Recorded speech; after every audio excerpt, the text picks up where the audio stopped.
Jesus. Amém. Estamos num culto de cura e libertação. Estamos num culto na presença do Deus vivo. Estamos num culto onde a graça atuante do Senhor faz presente. Glorificamos a Deus por essa graça. Glorificamos a Deus por essa misericórdia. Glorificamos a Deus por esse tão grande amor investido em quem não merece. Nós não merecemos. É tudo um favor dado por Deus em nossas vidas.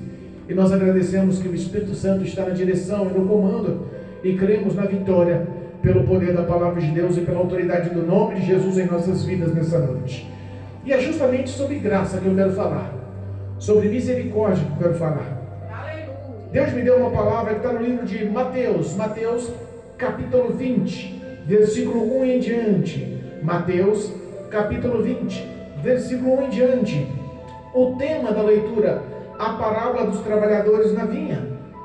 Aos que nos acompanham através do YouTube, através do Facebook, em nome de Cristo Jesus, pega um exemplar bíblico e acompanha a meditação da palavra. Deus tem algo para a tua vida e para as nossas vidas nessa noite, em nome de Jesus. Amém? Amém. Versículo 1, capítulo 20 do livro de Mateus, diz assim: porque o reino dos céus é semelhante a um homem, pai de família, que saiu de madrugada a assalariar trabalhadores para sua vinha, e ajustando com os trabalhadores a um dinheiro por dia, mandou-os para sua vinha.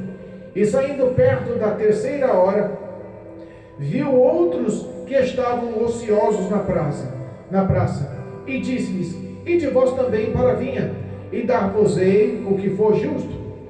E eles foram. E saiu outra vez, perto da hora sexta e nona, e fez o mesmo.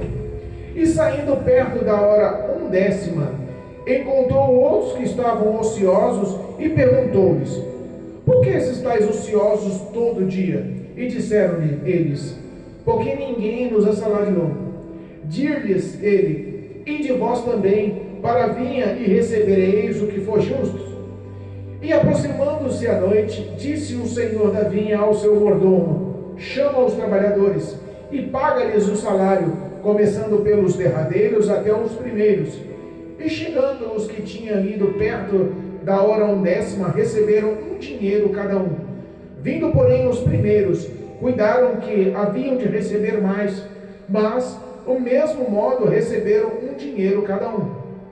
E recebendo-o, murmuraram contra o pai de família, dizendo: estes derradeiros trabalharam só 1 hora, e tu igualastes conosco, que suportamos a fadiga e a calma do dia. Mas ele, respondendo, disse a um deles: amigo, não te faço injustiça. Não ajustaste tu comigo um dinheiro? Toma o que é teu e retira-te. Eu quero dar a este derradeiro tanto como a ti. Ou não é meu, ou não me é lícito fazer o que quiser com o que é meu? Ou é mal aos teus olhos porque eu sou bom? Assim, os derradeiros serão os primeiros, e os primeiros derradeiros, porque muitos são chamados, mas poucos os escolhidos. Amém? Aleluia. Louvado seja Deus. Podemos assentar. Irmão, palavra forte, né? Verdade. Palavra poderosa, palavra viva, palavra atual, palavra pedagógica, palavra que nos ensina. Nós conhecemos o amor de Deus. Perdão, nós conhecemos o amor de Deus. Nós conhecemos a misericórdia de Deus. Nós conhecemos a graça de Deus sobre as nossas vidas. E nós não conhecemos porque somos bons, merecedores, especiais, melhores. Não. Conhecemos porque Ele decidiu nos amar. Conhecemos porque Ele decidiu investir o favor e o amor dele em nossas vidas. E isso não tem explicação. Não dá para se explicar o tamanho de Deus, o tamanho do amor que Ele representa, o tamanho da misericórdia, que segundo a tua palavra, a palavra de Deus, se multiplica a cada alvorecer. Nós sabemos que o ministério de Jesus foi marcado por grandes ensinamentos, por grandes pregações, por grandes pregações, grandes falas que impactaram a vida de muitos. E como ele falava isso? Como ele expressava isso? Justamente em contos, ou parábolas, ou histórias. Contava historinhas. Nos sermões ele contava as historinhas. E nós vemos que as histórias se encaixavam bem no dia a dia daquele povo. E da mesma forma, há 2000 anos atrás, também se encaixa bem em nossas vidas. Há mais de 20 séculos atrás, e ela continua sendo verdadeira na minha e na tua vida nessa noite. Que coisa, né? Que palavra que perdura por milênios. Isso é uma palavra viva, poderosa. Nada se compara à sabedoria de Jesus Cristo em seu ministério. Ele faz uma comparação ao reino dos céus. Ele faz uma comparação, e ele compara o reino dos céus como um pai de família que sai de madrugada, dono de uma vinha, sai a procurar trabalhadores, sai a procurar na cidade homens que tenham interesse em trabalhar nas suas terras, nas plantações das suas uvas, na sua vinha.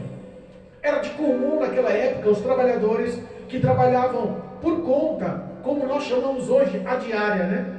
Já ouviu falar? Quanto que é a sua diária? Geralmente é mão de obra de um pedreiro, de um servente. É mais comum de nós falarmos assim, né? Nós que somos da periferia, que somos da comunidade, é muito mais simples acordarmos com o pedreiro pela diária dele, né? Quanto que é a sua diária? É tanto. E era comum isso naquela época. A diária era trabalhada das 6 da manhã às 6 da tarde. 12 horas de trabalho com período de descanso para o almoço. Mas nesse período era comum a média salarial de 1 denário ou 1 dinheiro por dia. Era o que pagava os grandes agricultores, os grandes fazendeiros, os grandes pecuaristas, pelo trabalho forçado, pela mão de obra, pelo suor do rosto de um trabalhador. 1 dinheiro, ou uma moeda de prata, ou 1 denário. Era a média de preço. Isso era aceitável. Isso era comum. Então nós entendemos que na praça daquela cidade, muitos estavam ali ociosos ou na expectativa, esperando qual é o fazendeiro que vai passar aqui hoje para contratar os meus serviços. Eu preciso de ganhar o meu salário, eu preciso sustentar a minha família, eu preciso de dar satisfação, eu preciso sim ser o provedor da minha casa. Isso é a perspectiva de qualquer trabalhador. Isso é a perspectiva de qualquer pai de família, de qualquer homem que ame a sua família e se doe e cuide dela. É verdade. E a Bíblia fala que aquele pai de família, o dono da vinha, o dono das terras, saiu logo de manhãzinha. Quando nós entendemos o de manhã, nós possamos entender que por volta das 6 da manhã, ele vai àquela praça. E naquela praça, ele contrata alguns homens e ajusta ou acerta, já formula um preço estipulado pela diária. Vão para trabalhar na minha vinha e eu vou pagar para vocês 1 denário ou 1 dinheiro. Aleluia. Eles concordaram. E ficaram no mínimo contentes. Não ficamos parados hoje. No mínimo ficaram contentes. O dinheiro que eu vou receber hoje já tem onde pagar. Então quem sabe eu posso agradar esse Senhor com o meu bom trabalho, me esforçando, que na manhã, ou no outro dia, na outra semana, ou no outro mês, ele possa me manter estável. Ele possa me chamar mais vezes. Esse é o pensamento de qualquer trabalhador. É ou não é? E se o dono das terras, o dono da plantação, ver o esforço, a dedicação daquele homem que está ali prestando o serviço diário, ele pode se agradar de tal forma e formar um vínculo e todos os dias o chamar para o trabalho. Não é assim que funciona? Pois bem, Jesus sabe. Jesus é maravilhoso, né, irmãos? É verdade. Eu fico pensando nos cuidados de Deus para mim, para a tua vida. Se não fosse a misericórdia, eu não sei se você não está sentindo a presença de Deus, mas hoje eu estou com uma alegria tão grande. Glória a Deus. Eu estou sentindo a presença de Deus na casa, irmãos. Aleluia. Se não fosse a misericórdia de Deus nas nossas vidas, você já parou para pensar? Se não fosse o olhar de Deus te escolhendo no meio deste mundo pecaminoso, onde você estaria agora? É, meu Pai. O que seria da sua vida se Ele não te escolhesse na praça no meio de todos? Muito obrigado, Jesus. E a Bíblia fala que por volta das 9 da manhã, ele sai novamente. Os trabalhadores estavam trabalhando. Começaram às 6 da manhã. O trabalho na roça, o trabalho na terra, o trabalho braçal é suado, difícil, não é fácil. Mas houve um acordo. Vou pagar para vocês 1 denário, 1 dinheiro por dia. Eles aceitaram, era o comum da época e não houve nenhum questionamento. E aí, de repente, 9 da manhã, aquele trabalhador, o pai de família, o dono das terras, sai novamente e encontra outros trabalhadores na praça. E de igual modo fala: o que vocês estão fazendo? A gente precisava de trabalho, mas ninguém nos arrendou hoje. Faz o seguinte: vão trabalhar nas minhas terras, vão para a minha vinha e eu vou pagar o que for justo. Repara que aí já não houve acordo sobre valores. Mas como já tinha passado mais de 3 horas deles estarem trabalhando e ninguém arrendou eles para trabalhar no dia. O que entrou para eles era justo, que fosse acordado no fim do dia de pagamento, eles aceitariam, porque não teriam perdido o dia. Esse é o pensamento, essa é a lógica. E eles foram trabalhar. Por volta do meio-dia, por volta das 3 da tarde, aquele dono das terras, o dono da vinha, fez a mesma coisa. Saiu e encontrou as pessoas esperando o trabalho, meio-dia, 3 da tarde, e mesmo assim ele fala: vão também vocês trabalhar na minha vinha, e eu vou pagar o que for justo. E aqueles homens, eu imagino, 3 da tarde, já sem esperança nenhuma. Meio-dia, passou o horário do almoço, e nós não conseguimos trabalho hoje. O que nós estamos fazendo aqui? Talvez muitas pessoas já tinham desistido e voltado, mas a perseverança, o ato de se estender, crendo que alguma coisa viria de boa ainda, porque ele tinha suas necessidades, a sua unidade com a sua família, os cuidados com a sua família, fizeram aqueles trabalhadores permanecer na praça. Aleluia. E a Bíblia fala que por volta das 5 da tarde, ou hora 1/10, era como a hora 5 da tarde. Se eles trabalhavam das 6 da manhã às 6 da tarde, o que aquele pai de família, o dono da vinha, o dono das terras, saiu 5 da tarde e chamou mais trabalhadores? Ele parou na praça e viu aquele povo todo resmungando. Ele falou: mas rapaz, o que vocês estão fazendo aí? Todos estão ansiosos o dia inteiro. O que aconteceu? Ninguém nos chamou para trabalhar, perdemos o dia. No mínimo estavam se queixando, se laboreando, mas ele sentiu compaixão. Ele falou: faz o seguinte, vão para a minha terra também, vão trabalhar na vinha também, e eu vou pagar para vocês o que for justo. A gente já pode entender que o dono dessas terras, o dono dessa lavoura, dessa vinha, era um homem de bom coração. Não há explicação maior, a não ser nós entendemos que o dono das terras, o senhor das terras, o senhor daquela vinha, era um homem de compaixão, de misericórdia, de bom. Ele era um homem bom. E ele chama, eu imagino aqueles que começaram a trabalhar 5, 6 da manhã, em 5 da tarde chega alguém para trabalhar. Como é que história é essa? Até ali não havia confusão, até ali não havia nenhum tipo de contenda, nenhum tipo de intriga, porque o olhar de quem começou a trabalhar às 6 é o seguinte: nós chegamos às 6 e chegou mais gente às 9, pelo menos o trabalho vai ficar mais suave. Chegou mais gente ao meio-dia, rapaz, esse homem é bom mesmo, está ficando mais fácil para nós, porque está distribuindo o trabalho para mais pessoas. Chegou gente ao meio-dia, chegou às 3, chegou às 5 da tarde, rapaz, nós vamos ficar suave, vamos trabalhar com menos rigor, vamos descansar menos. Talvez o pensamento devia ser um pensamento, até aquele momento, favorável, mas a Bíblia fala que chegou o momento que o dono das terras chamou o administrador ou o mordomo, aquele responsável em pagar. Ele falou assim: paga a cada um denário, dinheiro. O que combinou com aquele no primeiro horário, às 6 da manhã, também pagou aquele último que chegou às 5 da tarde. Ele falou: paga todos, mas começa dos que chegaram às 5 até os últimos, até os primeiros. Dos últimos aos primeiros, você começa pagando e paga um denário para todos eles. Os que estavam recebendo saíram satisfeitos. Imagina, eu trabalhei 1 hora, ganhei o salário de um dia, estou feliz. Esse homem é bom demais. Quer saber de uma coisa? Eu vou ficar à sua disposição. Eu imagino o contentamento, eu imagino a alegria, eu imagino o cumprimento em me agradecer, a alegria em me agradecer. A Bíblia fala no término da história que os últimos serão os primeiros, não é assim? E os primeiros os derradeiros, os últimos. Eu imagino aqueles que começaram a trabalhar mais tarde. Que satisfação nesse patrão, que alegria nesse Senhor, que alegria nos donos da terra. Esse homem é diferente. Nunca encontrei um patrão igual. Nunca me pagaram por um período tão pouco o valor inteiro do dia. Mas quando chega os que começaram cedo, receberam o dinheiro, mas a expectativa é que eles recebessem mais, porque mais pessoas trabalharam um período menor e receberam um denário, como foi combinado. Mas eles pensaram: trabalhamos o dia inteiro, suportamos a fadiga, o trabalho, o cansaço do dia todo, além do sol sobre a nossa cabeça, nós suportamos um dia suado, então nós temos a expectativa de recebermos mais. Mas a Bíblia fala que o dono daquelas terras mandou o mordomo pagar também o combinado, um denário por dia, e eles começaram a murmurar. E até aí o contexto da história nos ensina. Daqui em diante eu quero explicar um pouquinho sobre a vida espiritual nessa história.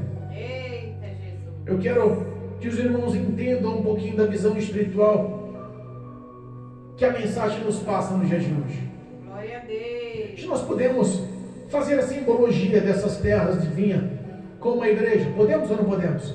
Nós podemos também achar que o Senhor daquela terra é o nosso Salvador, Jesus Cristo. Podemos ou não podemos? E nós podemos entender que aqueles trabalhadores que estavam lá eram os cristãos, eram os crentes. Aleluia. E o principal problema entre os trabalhadores foi a comparação. Eita. E isso acontece dentro das igrejas. As pessoas se compararem uma com a outra. As pessoas acharem que são maiores e melhores umas que as outras. As pessoas não entenderem, porque tem mais tempo, eles não estavam há mais tempo na terra, eles não tinham um prazo muito mais longo, não conheciam bem mais o território do que aqueles que chegaram mais tarde. E muitas das vezes as pessoas que estão na igreja há mais tempo se sentem maiores e melhores e especiais. E esquecem que o que lhes trouxe ali não foi a sua vontade própria. Não escolhemos ser cristãos. Se alguém fala assim, não, eu nasci crendo, nasci sabendo, nasci concluindo a minha história de vida, o destino da minha vida que seria na igreja, é mentira. Ninguém projetou em sua vida servir ao Senhor pelo resto da vida. Ninguém nasceu com esse desejo no coração.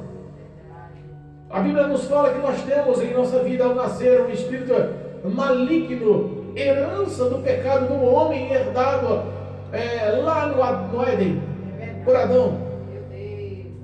Nós já temos uma descendência a pecar.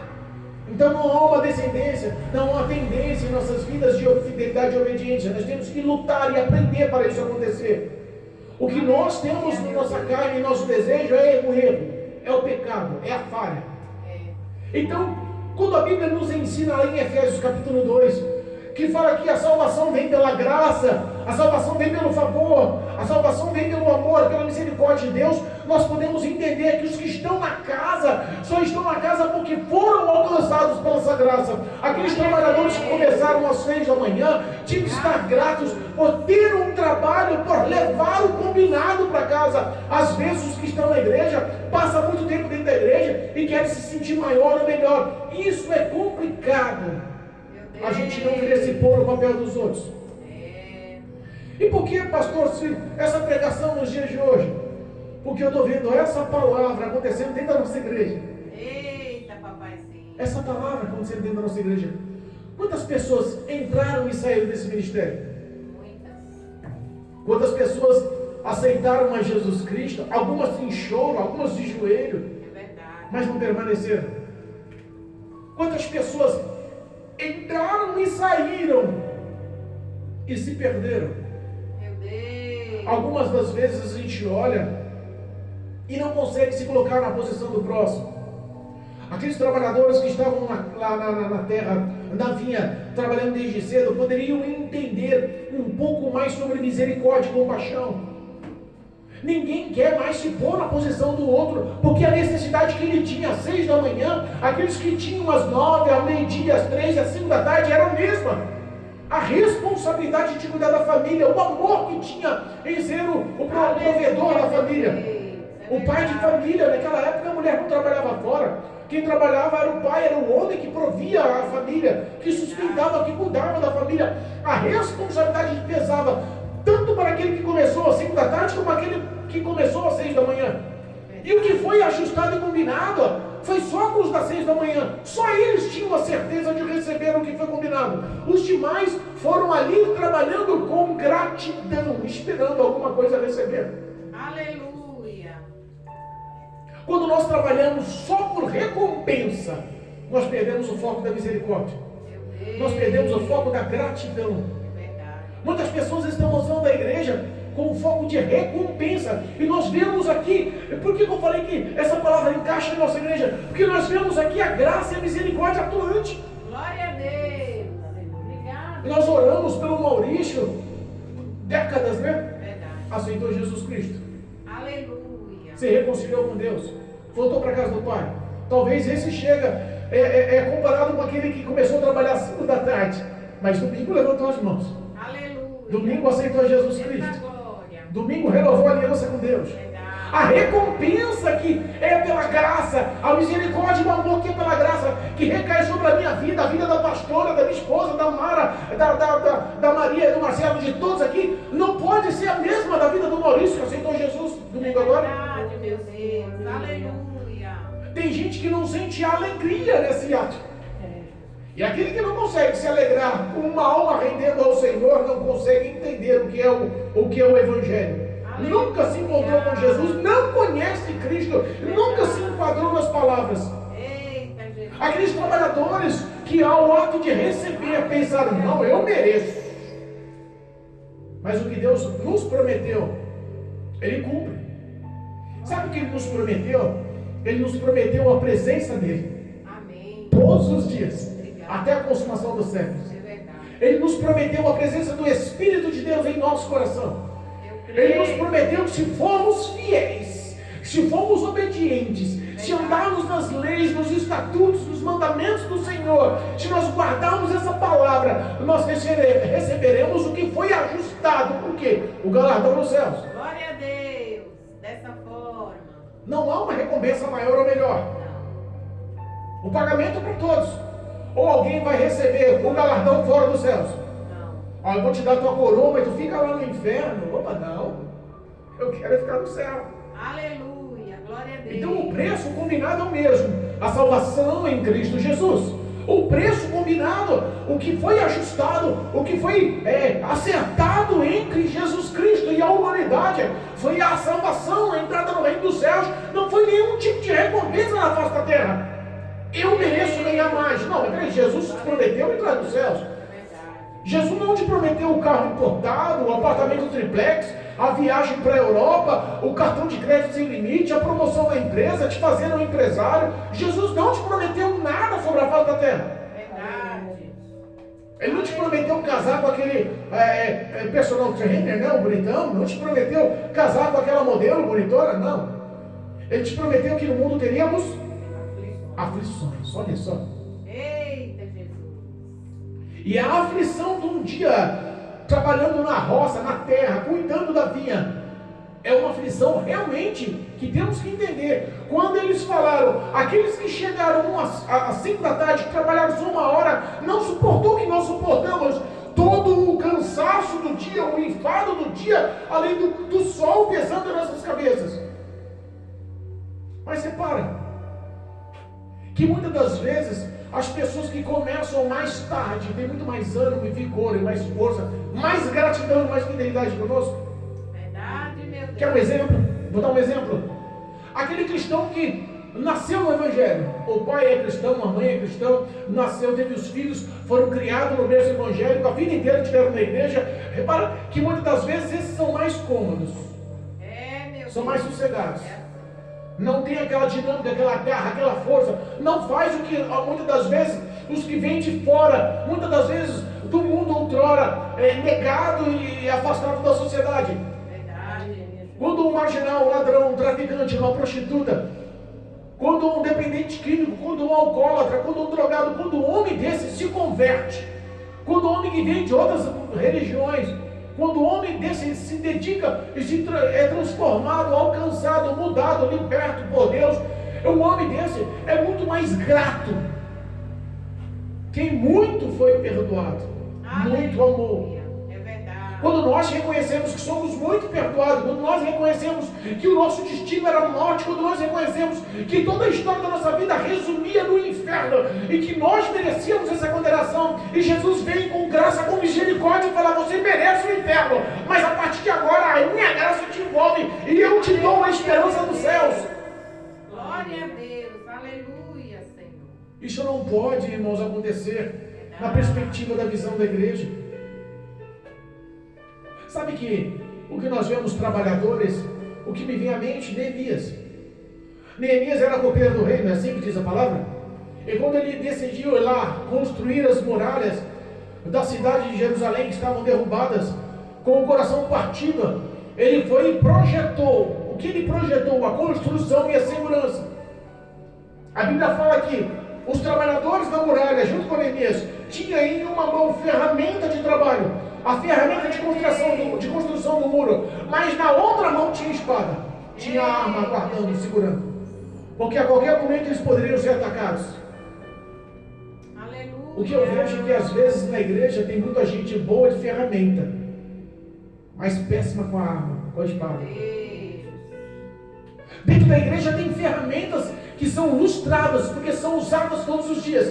Tem irmã Maria, tem irmãos que entram na igreja com a ferramenta que tem, louva que é uma maravilha. Com a ferramenta que tem, prega que é uma maravilha. Com a ferramenta que tem, quando tem uma oportunidade, fala, você fala, meu Deus, esse é o homem de Deus. Quando começa a pegar um louvor para louvar, fala, meu Deus, isso no canto é bênção, nossa, é ungida de Deus, é ungido de Deus. Porque é bom de ferramenta, mas não é bom de espada, não é bom de arma. E aí o diabo enxerga de longe o que? Lança no coração o que? Justamente a batalha espiritual que faz as pessoas caírem, que mostra o comparativo, eu mereço mais. É boa para cantar, é boa para pregar, é boa de comunhão, é aceita na igreja, mas quando a batalha espiritual vem, ela não sabe se defender, não sabe usar a espada da palavra. Meu Deus, me ajuda, Jesus. Neemias estava lá, com a ferramenta de trabalho construindo, mas a espada do outro lado. Não interessa o que acontecia, ele estava preparado, ele sabia manusear não só a ferramenta para a construção, mas também a espada para a proteção. E é isso que não aconteceu nos trabalhadores da vinha. Eles sabiam trabalhar, mas não sabiam que estavam à mercê do inimigo, lançando no coração deles a inveja e o valor pessoal de se achar que merecia mais. O comparativo de se comparar um com o outro, colocando o orgulho e a soberba, dizendo, eu trabalhei mais e eu mereço mais. O evangelho não é uma recompensa humana, não é uma recompensa financeira. Aleluia. Vou dar outro exemplo. Quem sabe a gente consegue entender melhor. Eu vi uma história e eu quero compartilhar com os irmãos. É simples, pequena e fácil de entender. Aleluia. Num ônibus de viagem entrou, o ônibus cheio, entrou um pai de família com 2 filhos. Vinha do interior para a capital. E o ônibus, na viagem, todos querendo descansar, mas as 2 crianças pulavam e corriam dentro do ônibus, batiam nos bancos dos ônibus, batiam na cabeça de cada um dos passageiros do ônibus, gritavam e faziam bagunça e farra, e todo mundo já estava injuriado, já não aguentava mais ver aquelas crianças fazendo tanta bagunça. As pessoas já começavam a reclamar, e um reclamando com o outro, cadê o pai dessa criança, cadê a mãe dessa criança, cadê o responsável, não tem pai, não tem educação, o motorista toma uma atitude. O motorista para o carro indignado. Olha aquelas crianças que não tinham nenhum tipo de receio, continuavam fazendo bagunça extrema, gritando, batendo uns nos outros, balançando os bancos, fazendo arte dentro do ônibus.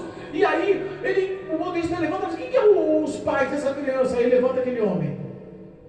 Sou eu. Ele fala, seus filhos não têm educação, não? Está acontecendo, você não está vendo o que está acontecendo?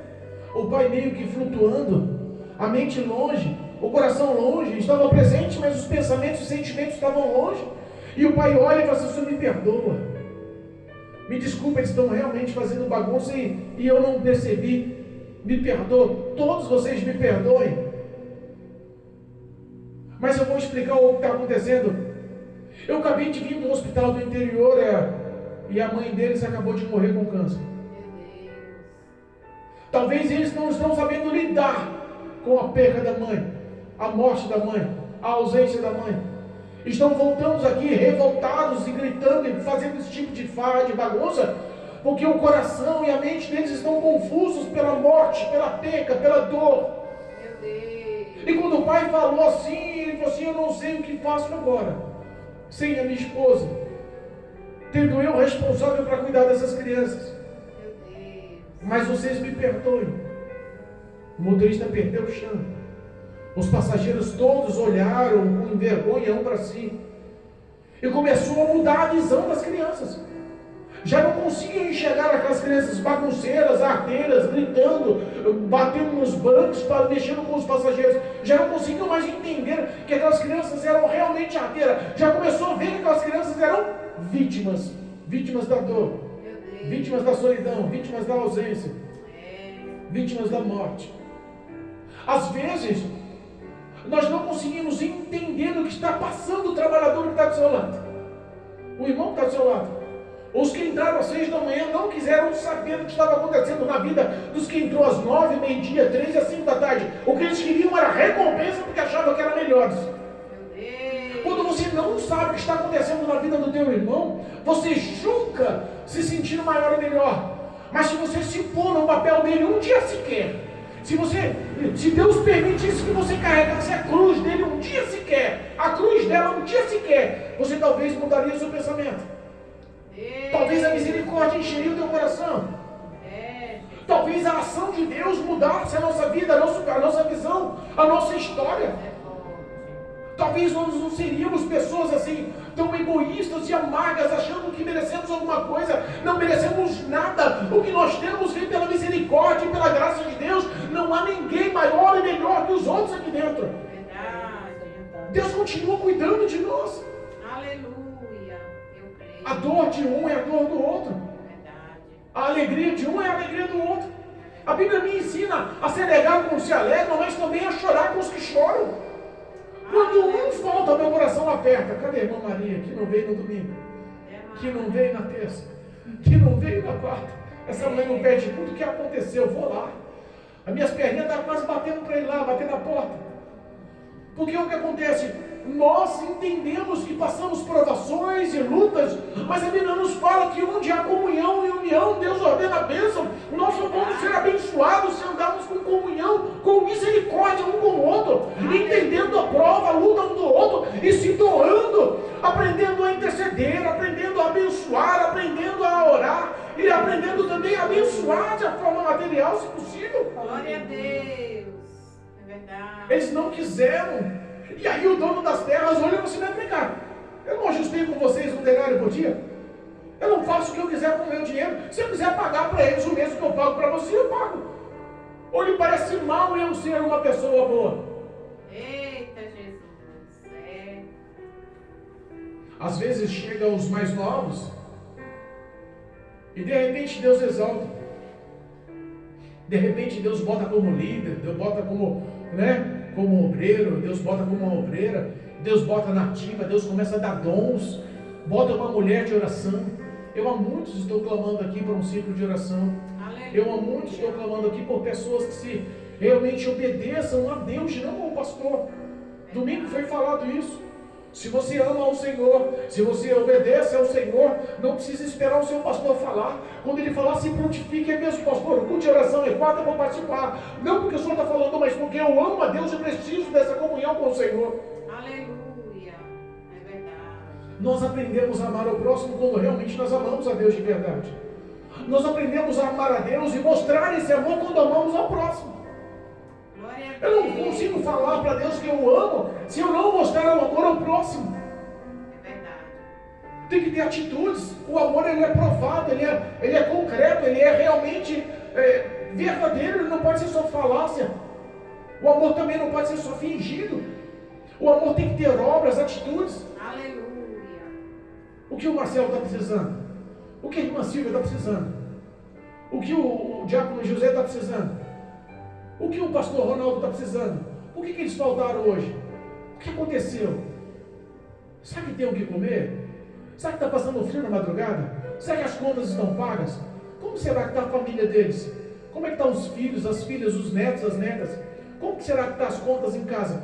Como é que ele está se sentindo? Será que ele está solitário? Será que ele não está solitário?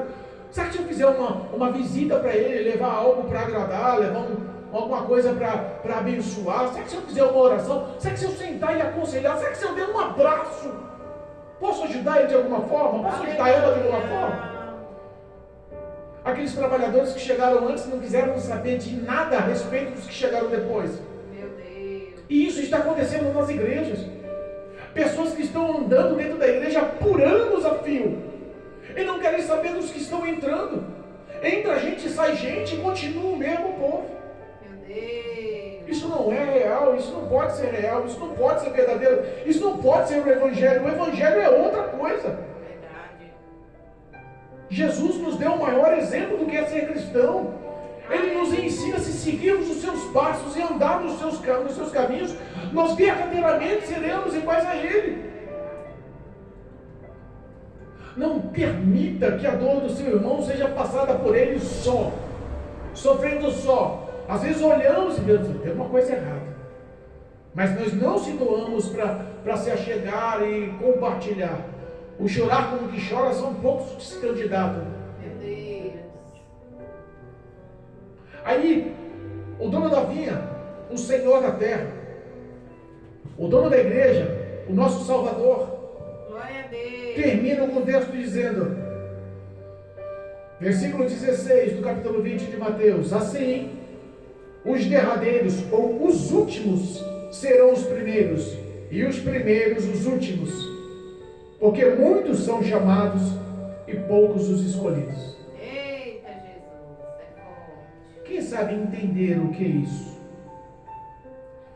Espiritualmente, no contexto, Jesus estava falando, e o foco do que Jesus estava falando era justamente sobre os judeus. Eles são o povo escolhido. E eles são o povo escolhido, eles são a menina dos olhos de Deus. Eles são o povo do resgate, eles são o povo que Deus trabalhou e batalhou em favor deles. Esse sim é a nação eleita, não somos nós. Se tem gente que está batendo no peito dizendo que é o escolhido, a nação eleita, é mentira. É os judeus. Eita. Esse é o povo escolhido. Mas a Bíblia fala que ele veio para os seus e os seus não o aceitaram, não o receberam. Meu Deus. E o Evangelho se expandiu para os gentios, Olha aí. para nós, os brasileiros aqui, né?